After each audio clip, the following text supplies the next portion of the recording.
Ji, mulai. Ya, mulai tak? Yuk. Sip. Bismillahirrahmanirrahim. Assalamualaikum warahmatullahi wabarakatuh. Jangan lupa like, comment, and share, apalagi subscribe. Dukung terus channel kami Riza Manisi supaya kedepannya agar lebih baik lagi. Dan jangan lupa kritik dan saran di kolom komentar kami untuk membangun kedepannya. Terima kasih. Assalamualaikum warahmatullahi wabarakatuh.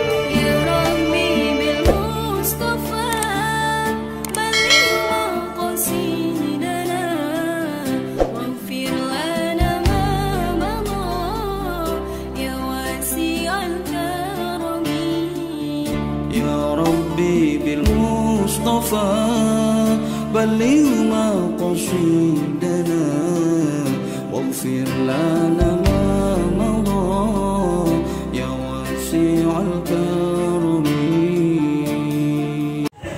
Bismillahirrahmanirrahim. Assalamualaikum warahmatullahi wabarakatuh. Alhamdulillah wa syukurillah, la hawla wa la quwwata illa billah. Asyhadu an la ilaha illallah wa asyhadu anna Muhammadar Rasulullah. Allahumma shalli ala sayyidina Muhammad wa ala alihi wa sahbihi ajma'in, amma ba'du. Alhamdulillah, pada kesempatan kali ini tetap di channel YouTube kami Riza Manisi. Semoga mendapat keberkahan dari Allah Subhanahu wa Ta'ala, yaitu kita akan membahas tentang bagaimana ciri-ciri seorang bayi yang mana diganggu oleh makhluk halus, atau dalam bahasa Jawanya yaitu sawan atau sawanan. Bagaimana ciri-cirinya anak bayi itu, seorang bayi itu sawanan atau diganggu oleh makhluk halus. Nah, ini yang harus kita ketahui. Kalau sampai ada 4 ciri ini yang terdapat dalam diri seorang bayi atau anak-anak, maka segera untuk ngambil tindakan, bawa ke siapa, kiai, ustadz, atau seorang peruqyah yang memang benar-benar ahlinya dalam bidang untuk bisa mengeluarkan gangguan-gangguan pada diri seorang bayi. Saudaraku yang dirahmati oleh Allah, ciri yang pertama yaitu apabila bayi tersebut diganggu oleh seorang atau sesosok makhluk halus, yaitu bayi terus-menerus menangis dan menjerit, bahkan dengan menghentak-hentakkan kakinya, sembari apa? Yaitu dia merasa ketakutan. Jadi nangisnya bukan nangis umumnya seorang bayi yang memang nangis rewel, tapi dia kayaknya memang menjerit, nangis, dan kakinya tidak pernah berhenti, seru kayak menendang-nendang seperti itu. Dan juga nangisnya ada kalanya yaitu tangisan kayak menjerit, ya, menjeritnya ini karena ada rasa ketakutan. Nah, terus seperti itu. Oleh karena itu, apabila ada ciri seperti ini, maka kita harus waspada bahwasanya bayi tersebut bukan nangis seperti layaknya bayi yang nangis normal biasanya.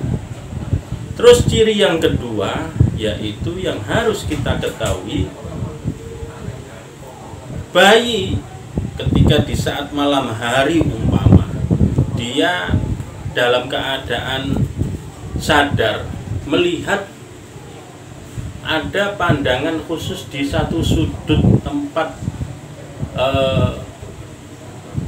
rumah ataupun ruangan, dia melihat terus seperti ini. Ketika dia melihat sesuatu atau di dalam sudut yang pandang yang dia lihat fokus di situ, terus dia menangis, menjerit. Nah, itu bisa jadi bayi yang menangis saat melihat sudut tertentu, maka disitulah dia melihat makhluk halus yang mana bentuknya bisa jadi menyeramkan bagi dia, sehingga dia terkejut dan menangis. terus menatap, menangis terus, menatap, menangis terus pada satu sudut ruangan tertentu. Ini ciri yang kedua. Berarti bisa jadi sosok bayi ini itu melihat sosok makhluk halus yang berada di tempat tertentu tersebut. Saudaraku yang dirahmati oleh Allah, ciri yang ketiga yaitu apabila bayi menangis dengan suara aneh, tidak layaknya seorang bayi yang normal. Ketika nangis, ketika dikasih ASI oleh orang tuanya dia diam ya. Tapi ini berbeda, yaitu dia ketika suaranya menangis dengan suara aneh, yaitu hampir mirip yaitu dengan suara yang menjerit, maka suara yang tidak normal ini nangisnya yaitu ketika semakin dia dipuk-puk ataupun digendong semakin menjerit, ada suara-suara yang keluar yang berbeda dari sosok seorang bayi ini, maka bisa jadi ketika mau diberi ASI dia menolak, dikasih minum dia menolak. Maka ini ciri yang ketiga, bisa jadi bayi tersebut sudah diganggu oleh makhluk halus atau termasuk sawan dalam diri dia. Ciri yang keempat yaitu tangisan bayi ini tidak kunjung berhenti. Dalam artian apa? Setelah mungkin berhenti sebentar, nanti nangis lagi.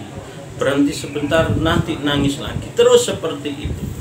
Bahkan ada waktu-waktu tertentu yang mana bayi ini akan saatnya dia bisa nangis terus.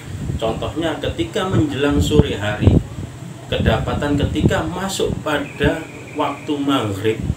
Biasanya kalau bayi ini diganggu oleh makhluk halus, maka ketika menjelang maghrib ini dia mulai nangis terus, bahkan digendong, dibawa kemana-mana, naik motor keliling kampung, keluar kampung dan lain sebagainya. Bayi ini akan terus menangis. Kenapa? Karena di saat pergantian waktu siang dan malam ini, sore dan malam ini dia bisa jadi ada sosok makhluk yang mengganggu dalam diri dia, maka terus menerus nangis. Bahkan kalaupun tidur sebentar, nanti ketika masuk jam 12 malam ke atas, dia mulai terbangun dari tidurnya, mulai nangis lagi ya. Ada biasanya ciri-cirinya yaitu dengan bagian-bagian tubuh mungkin dia ada yang dirasakan sakit ketika kita memegangnya, ketika kita menggendongnya seperti ini, maka dia merasa ada yang sakit dan terus menangis sampai malam. Ketemu sampai mau menjelang subuh tarhim, seorang bayi ini atau sosok bayi ini terus menangis, terus nggak ada berhentinya. Nah, ini berarti sudah termasuk ciri seorang bayi atau anak bayi ketika diganggu oleh makhluk halus.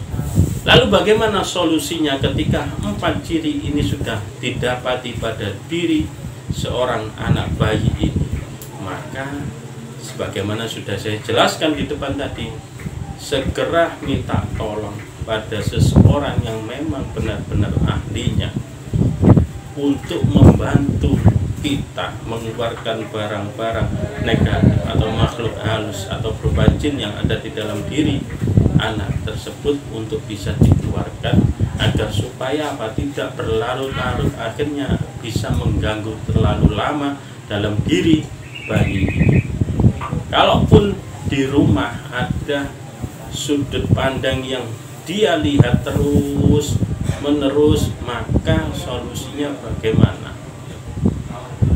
Ambil air putih, bacakan air itu dengan niat minta sama Allah. Ya Allah, saya minta tolong kepada Engkau ya Allah, ridhomu ya Allah, untuk menghilangkan barang-barang yang negatif atau jin yang berada di dalam sudut tersebut atau di tempat ujung pojok tersebut, agar supaya pergi tidak mengganggu anak saya lagi. Maka maka setelah itu bacakan Fatihah di dalam air putih ini, gelas ini. Baru setelah membaca Fatihah, tiup air putih tersebut. Habis itu percikan air ke pojok-pojok yang mana khususnya anak bayi tersebut, anak kita yang selalu melihat di pojok tersebut. Kalau tidak ada air putih bagaimana? Bisa memakai dengan mediasi uya grosok. Tetap ambil uya grosok, kita taruh di tangan kita, kita minta sama Allah, kita berdoa sama Allah, kita memohon sama Allah untuk apa? Agar supaya dengan mediasi uya grosok ini, maka barang-barang yang negatif atau jin yang mengganggu dalam diri anak kita atau menampakkan diri tersebut bisa pergi dari pandangan anak kita. Baca Fatihah, habis tiup, lemparkan uya grosok di ujung-ujung, di tempat-tempat yang dia lihat dari anak kita, melihatnya di mana, kita lemparkan dengan apa? Dengan ucapan Bismillahirrahmanirrahim, Bismillahirrahmanirrahim, Bismillahirrahmanirrahim, Bismillahirrahmanirrahim. Seakan-akan kita melempar dengan kekuatan, yaitu kita mohon kepada Allah dengan kuasa Allah agar supaya makhluk tersebut bisa pergi dan tidak lagi kembali untuk mengganggu anak kita yang masih bayi tersebut. Saudaraku yang dirahmati oleh Allah, inilah 4 ciri yang mana harus kita waspadai apabila terjadi pada anak kita atau pada anak tetangga kita, anak saudara kita nantinya. Kalau memang 4 ciri ini mereka temui di dalam diri bayi mereka atau diri bayi kita, maka cepat cari solusi yang terbaik agar supaya tidak terus-menerus bisa diganggu oleh seorang atau sesosok makhluk halus pada diri bayi kita. Mungkin itu saja. Terima kasih. Mohon maaf apabila ada salah kurang. Jangan lupa terus dukung channel kami Riza Manisi agar supaya kedepannya lebih bermanfaat dan barokah. Wabillahi taufiq wal hidayah. Assalamualaikum warahmatullahi wabarakatuh.